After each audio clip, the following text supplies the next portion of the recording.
Toujours ici matondo et pas ya Nzambe na biso papa na Yesu Masia. Yeo azali maître ya temps ya circonstance. Toujours ici pe matondo na bino bana na Nzambe. Bino obotimi oui. L'appel ya tongo na lelo. Nzambe apambola biso abondamment. Vite fait votre présence. Nous ne pouvons pas enseigner na papa et ma chaise aux Israéliens. Donc votre présence est vraiment utile. Vous êtes bénis devant la face de l'Éternel. Et l'Éternel vous fixe encore un regard favorable et qu'il réponde à vos préoccupations. Il exauce les sentiments de votre cœur. Et puis, nous allons remercier un remerciement à Bisso, à Mokambia et Tonga, avec Jean-Claude. Tout le monde était à Sali, la Bissoté, accueilli pour répondre. Naka Oyo, écouta de Libango. Moninga na ye ya kolenge aza susu na bomoi te atiki bango. Alors ye nde moto azalaki na tête ya baorganisation ya baobsèque funérailles wana. C'est ainsi lelo eza jour ya enterrement nde bakei kuna oyebi makomami eyebisa biso. Mieux vaut d'aller dans une maison de thé que d'aller dans une maison de festin. Car c'est là, c'est la fin de tout homme. Et celui qui vit prend la chose au cœur. C'est le boss à la montée. Des côtés, Mokambia et Tonga, Azali na Ngonga Oyo. Yamwana Lobaki Fesiwa. Omilengele pona kokabola liloba na Nzambe na bana na Nzambe. Nazongisi matondo mingi na bino bana na Nzambe.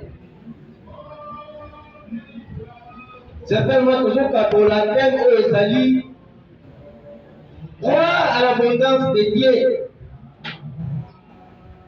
Nzambe azali une source intarissable. Isika oyo mapamboli ezokobima ekangamaka te, ekatanaka te.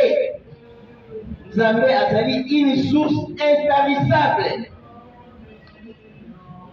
Ba vraie bénédiction, ba vraie mapamboli eza oyo tokozwa yango na nzela ya nkolo Nzambe. Kaka soki tozokotambola lolenge ya korespecte baprincipe ya liloba na ye.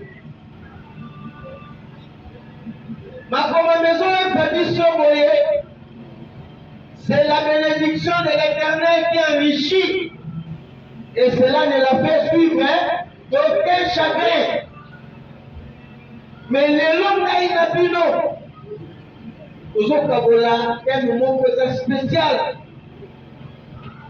oyo eza kolobela biso eti car on donnera à celui qui a et il sera comment dans l'abondance.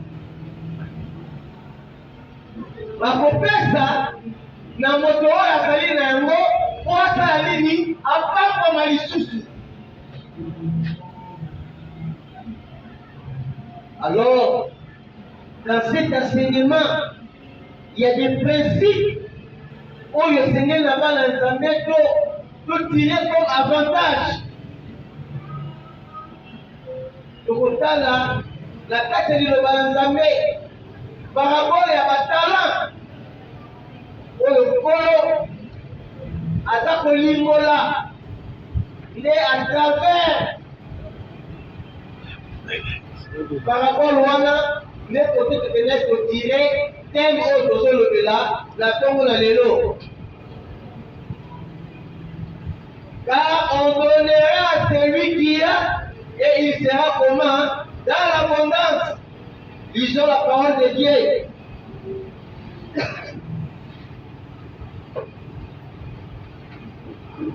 Ok, dans mon candidat, il y a Matthieu chapitre 25, et verset 14. Matthieu chapitre 25, et verset 14, dit dans verset 29. Matthieu chapitre 25, et verset 14. Jusqu'au verset 29. Je lis la parole de Dieu. Il en sera comme un homme qui, partant pour un voyage, appela ses serviteurs et les remis ses biens. Verset 15. Il donna 5 talents à l'un et à l'autre, et un au troisième, à chacun selon sa capacité, et il partit. Aussitôt, celui qui avait reçu les 5 talents s'en alla, le fit valoir, et il gagna 5 autres talents. De même, celui qui avait reçu les 2 talents en gagna 2 autres. Et celui qui n'en avait reçu qu'un, alla faire un creux dans la terre et cacha l'argent de son maître. Longtemps après, les maîtres de ses serviteurs revinrent et leur fit rendre compte. Celui qui avait reçu les 5 talents s'approcha et apporta les 5 autres talents. Et il dit, Seigneur, tu m'as remis 5 talents, voici, j'en ai gagné 5 autres. Son maître lui dit, c'est bien, bon et fidèle serviteur, tu as été fidèle en peu de choses, je te confierai beaucoup. Entre dans la joie de ton maître. Celui qui avait reçu les 2 talents s'approcha aussi et il dit, Seigneur, tu m'as remis 2 talents, voici j'en ai gagné 2 autres. Son maître lui dit, c'est bien, bon et fidèle serviteur, tu as été fidèle en peu de choses, je te confierai beaucoup. Entre dans la joie de ton maître. Celui qui n'avait reçu qu'un talent s'approcha ensuite et dit, Seigneur, je savais que tu es un homme dur, qui moissonne où tu n'as pas semé, et qui amasse où tu n'as pas fané. J'ai eu peur, et je suis allé cacher ton talent dans la terre. Voici, vois ce qui est à toi. Son maître lui répondit, serviteur méchant et paresseux, tu savais que je moissonne où je n'ai pas semé, et que j'amasse où je n'ai pas vanné. Et il te fallait donc remettre mon argent au banquier et à mon retour j'aurais retiré ce qui est à moi avec intérêt. Ôtez-lui donc les talents et donnez-les à celui qui a les 10 talents. Car voici ce qui nous concerne. Car on donnera à celui qui a et il sera comment? Dans l'abondance. Mais à celui qui n'en a pas, on ôtera même ce qu'il a.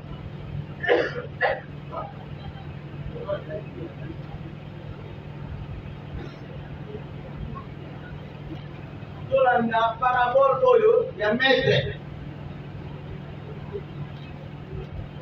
Mokonzi oyo azovoyage. Azalaki na bambongo na ye, apesi na basali na ye. Bazwa yango, oyo apesi ye 5, oyo apesi ye 2, oyo apesi ye moko. Moto bapesaki 5 ake amultiplie yango ekomi 10. Moto oyo azalaki nango te ake amultiplie yango, il a exercé une activité eboti ekomi 4 moto azwaki tala moko azwi lokola $10 wana apenini atie na papier te na sachet ati akumo libulu akundi ale na bozongi ya mokonzi na bango azosenga bango basaele rapport par rapport ya mbongo na ye apesaki bango kwa liboso aye kosepresente alobi mokonzi ngai ye opesaki ngai 50 000 francs lake nasali ekoti combien ekomi 100 000 oyo ya mibale opesaki nga 20 000 lake nasaleli yango eye ekoti ekomi 20 000 oyo misato alobi nga opesaki ngai $10 nazwaki yango natie na sachet natimo likulu na kundi nayebi kele ozalaka na kanda makasi okukaka na kote oyo yo osali nini olonaki te yango wana nasalaki na lolenge wana mokonzi na ye asiliki alobi ete aza un mauvais comment serviteur nde na verset 29 oyo eza kointerese biso peut-être directem na biso ya tongo na lelo balobi boye car on donnera à celui qui a et il sera comment dans l'abondance. Bakamati les 10 talents basali nini bapesi na moto oyo azalaki na yango. Principe oyo ezali koloba nini? Nous étant les enfants de Dieu, nous étant les serviteurs de Dieu, Dieu nous a appelés dans son abondance. Nous ne pouvons pas non plus entretenir la sécheresse. Nous ne pouvons pas entretenir le vide dans nos poches. Nous ne pouvons pas accepter vivre dans la disette. Nous ne pouvons pas accepter de jouir d'une situation quelconque qui est en train de nous paralyser. Dieu n'est pas content de ça. C'est ainsi au moni mutoyo azalaki na tala moko balobi nini obotola ye meme yango moto aza de loko te akoki kose réjouir te na situation wana car notre Dieu nous a appelés dans l'abondance. L'abondance est disponible. C'est lui qui nous bénit. Il a commencé à bénir dès le commencement. C'est ainsi qu'on dit que car on donnera à celui qui a. Quand vous avez ce que vous avez là, vous devrez maintenant faire un effort de les multiplier pour produire la vie abondance. Constater que ndenge na bandeko bakongo azalaka azwi muke azalaka au gratin muke pour doter multiplier yango po abondance salini ekomela yo. On donnera celui qui a pour akoma sunini na abondance. C'est ainsi le principe est que qu'on vivre na piaka. Parce que loko malonga te sale loko moko oyo koki ko apporter quoi abondance créer une activité moko sale en sorte que eloko moko va nous permettre ne fût que pendant la journée ata marge il y a 5 000 francs congolais ou bien 10 000 francs il y a bénéfice ne fût que atteint 10 000 francs ou 7 000 francs. Et ça la marge à bénéfice. N'acceptez pas, n'entretenez pas le vide. Ne vous réjouissez pas que et sa situation est à mon corps. Tout ça, nous sommes dans la tête. Nous sommes dans la tête. Non! Nzambe aisapesa biso makasi. Nzambe apesi biso mayele. Nzambe azoko renouveler bonté na ye epai na biso. Nzambe eloko ya kosala kaka dès le matin, fais quoi? Sème ta semence. Le soir ne repose pas ta main. Mingi ma difficulté biso tokutana nango po tozala kaka na nini eloko moko. Ozaka na eloko moko. Na eloko moko wana soki eloko wana ekoti faillite yo mpo osali nini oshite. Po ozala nango kaka eloko moko. Na yango wana Nzambe na bolingo na ye azoyebisa na bana na ye. Il y a sa source de bénédiction. Il y a sa source d'abondance.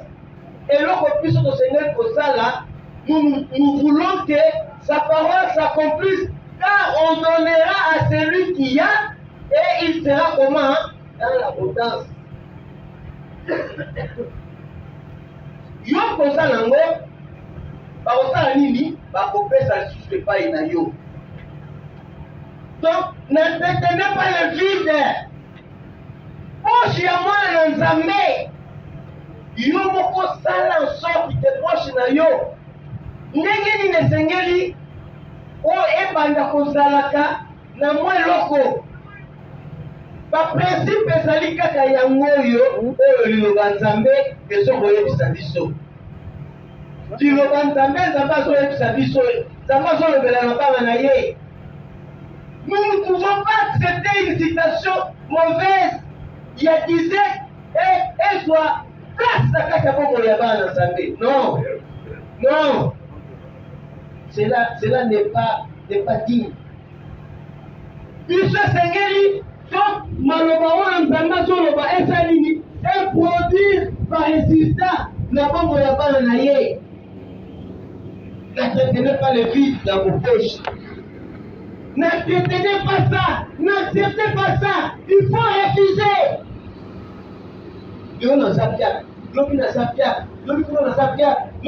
Non!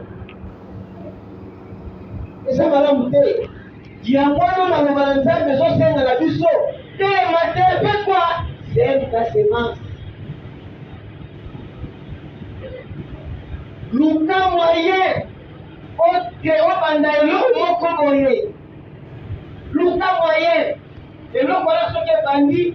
Malheureusement, besoin de ce nini. C'est le premier pas.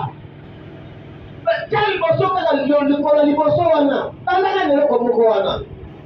Lorsqu'on Nzambe a derrière le principe là yé. Mettez le principe derrière l'application. Vous verrez que vous allez produire de l'abondance. Vous allez produire de l'abondance. Maintenant, on doit donner à celui qui a. Pour ça, il a comme la ligne l'abondance. Biso surtout, et là, on ça la comme la monté parce que tu es d'accord pour ça, loko moko. Tu dois attendre nous. Balingaka asaka soka sala atiele kaka alambi na tongo abimi atie msala asoki na pokwa alambi na tongo abimi msala atie na pokwa te mutu esengeli ozala moko ozala mibale ozala misato ozala mine baaktivité wana soki ezali oza na 5 activité oza na kabine soki nzambe asungi fond nango ezaka $500 oza na mwa boutique odemara mwata na $500 si bato okota bamakelemba awa otelekeno mbongo kozwa wapi makelemba bazokota yango ya ba 5000 soki boza bato 10 okotele combien 1 million okotele 1 million c'est-à-dire dans 10 mois dans 10 mois okotela yo 1 million avec les 1 million de francs congolais eza débit ya nini ya activité moko soki yo yaki mutu asuka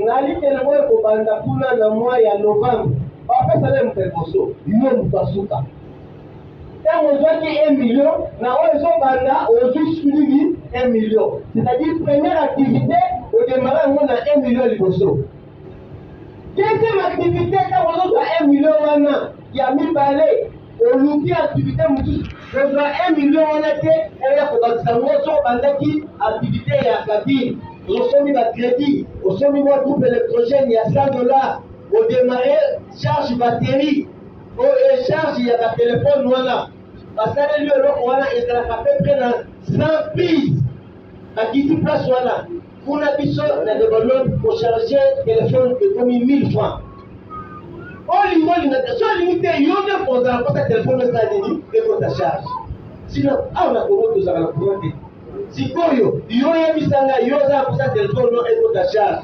okopesa 1000 francs yo opesa te okopesa poko nanga olobi charge batterie combien 1000 francs yo kotia place wana soki ntango courant ezalaka te olingo olinga te courant ezalaka te na koko olingo olinga te soki ozala ngo na butu na ntongo eozala te c'est-à-dire bato balalisaki na butu baya récupérer batelefone na bango soit te na katikati ya ntongo ou soit te kaka na butu wana okoya mpe boekota ta 40% okopesi nini 1000 francs wana c'est-à-dire 1000 donc ntango démarre activité ya 1000 ya mopanzi ya kote boya kabine 1 million ozoya liboli ya mibale wana lukela yango activité mosusu soki ozalaki awa na kabine na mopanzi ya kote otali bon namoni il faut tubanotekela yango makayabu moni makayabu ya pembe amakayabu oyo ya pembe oyo babengaka ya masadi wana osangisi yango na makayabu oyo babengaka bwara osangisi yango na makayabu oyo babengaka nini bitoyo awa na libongo okende na kokota makambo teke no nasala nini alimentation ya courant po na balotele na bathomson kokota makambo ya thomson te oyo polisa biloko yobeba yo bandalani na oyo wana makayabu wana ezala epa ya mama wana atekaka nini makayabu okende kuna obakisi yango na mwa madeso mokati obakisi yango to c'est-à-dire vous êtes obligé ya kozala baactivité wana yo nde papa eza mbongo na yo mais otie gestionnaire yango eza nani mama otemboyela kabine oluki mpe mutu moko aza sérieux soki mwana aza sérieux soki mpe oluka mutu oengage ye po obanda kokontrole yango koto mposo kontrole nani mama poso otiki abantu ozalaka so badelonongo ye azuka kobima malo ata nini apesi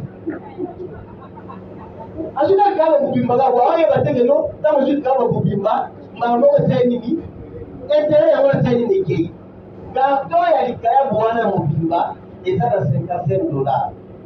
À peu près à 80 quelques donc à 100 quelques mille. Pour nous, ça aujourd'hui 1 million de francs congolais. N'est-ce pas notre activité aussi?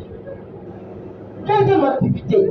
Wana aujourd'hui est possible ça pour tout la nini dit que le baya batwana. Mbongo bana futi ya 5 000 wana et pour banda pour rapporter wapi na makeli baoyo. Yo papa lokola ozalaki déjà yonde initiateur ya idée yo fandi mo salaire na yo okoni biloko wana et nous posons la chose à la souvent dans sa vie. Du fait que nous allons faire un sukasanza, un sukasanza, on se sanza la fidélité, au yoga. Nini, mission ça la nini était la kaba papa. Là, maman de la mission, mais ceux qui ne peuvent pas être l'émission, et ça va commencer à la tête. Il y a mon assassin à d'autres sa mission la difficulté au yo-yo. Moi, je pense à autrement exalté. Parce que tozolingaka na kosala nini kozalaka kaka na nini na eloko moko bible ezolisa biso nini on donnera à celui qui a et il sera comment dans l'abondance. Dites-moi quand vous avez votre cabine oyo ntango oza yango eza teke no peut-être tinelanga 500 meka okokweya tinelanga 5 unité komakulaka te yo peselaka nini kendaka kosoyeba koyeba kokontrolaka ye soki ozozalaka keno yo mpe kaka place wana batindelako meka oyo osala na suka sanza okomi deja na $30 oyo osai nini outilisaki il faut éviter ça makambo oyo tozoloba eza kisi ya kokoma na mbongo eza kisi oyo moto akosala nini akoma na mbongo.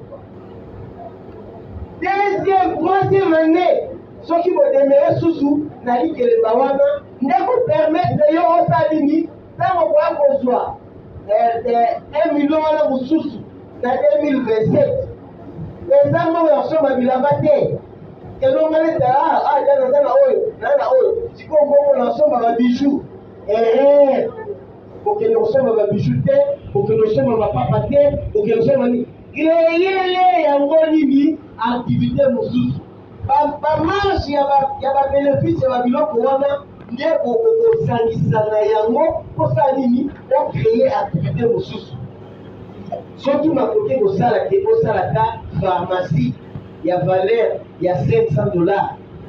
Donc, commencez avec ça.